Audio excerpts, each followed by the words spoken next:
صداشتگی دوباره بلند می شود. بازی را از مرکز میدان فوتبالبازان دسته کوکتاش آغاز کردند. پرتافتی با نادربک ابراهیموف، ارسال نادربک با داخل جریمه گاه. حسن رستموف ضربه خیلی هم ضربه خوفناک بود. چون این حالت ها میبینیم که واقعا به لحظه خطرناک آورده میرسونه. غیزبایف بود که صد همین ضربه شد. وگرنه ضربه هم از نقطه نظر حساب رقابت و هم از نقطه نظر گویم که پسیکولوژی خیلی بد هم هست. ضربه به طرف دروازه و فوتبالبازان روشن به پیش میبرند. دوستان ارجمند حساب بازی اکنون 0-1 میشود. گل را عوض قمچینوف به طور دروازه رقیب وارد میکند. بیاید بار دیگر توجه کنیم که از مرکز میدان چگونه پرتاب کرده شد به عوض و فوتبالبازی مذکور هم اشتباه نکرد. با پای چپ به گوشه بالای دروازه استانداردی عبدالرحمن نوزیم و پرتافتی به داخل جریمه گل، ضربه و گل.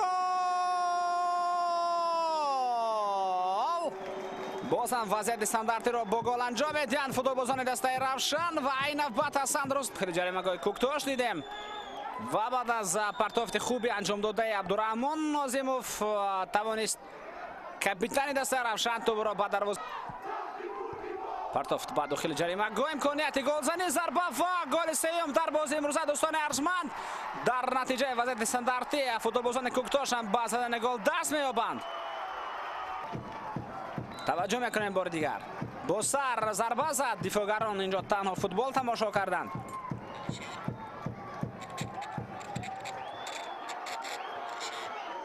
کوکتاش گویا که از نو بیدار شدند و بازیانو خیلی خوب به نظر میرسد. ضربه نوبتی به طرف دروازه و اینجا توانست کاپیتان حسن رستموف توپ را زده بیرون کند. توپ راست به دروازه میرفت.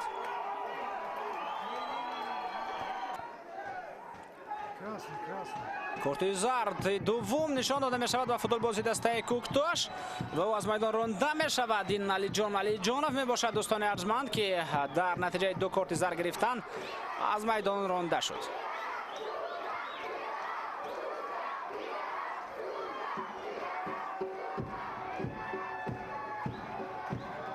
یکی از بازی جالب ترین بود که خیلی سرگل بود. مخلصان شاهد 6 گل شدن در آن دیدار. هجوم دسته کوکتاش پرتافت با عقیب. بیاید نوله را ببینیم که واقعا هم خوفناک به نظر میرسد. پرتافت با عقیب محمد سلامزاده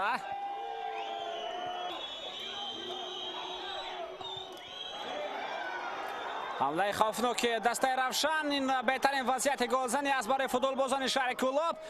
پرتافت جوابی، امکانی ضربه زنی باید باشد و باید اینجا گل زده شود. نه نوزیموف توپ را به دروازه وارد سازد. بازی دسته استقلال و خوجند در مجموع امکانیت است. ضربه به طرف دروازه خیلی کارت زرد میگیرد. پرتافت به داخل جریمه گاه، امکانیت بهترین و توپ را به دروازه وارد کردن نمیتواند بازیگر دسته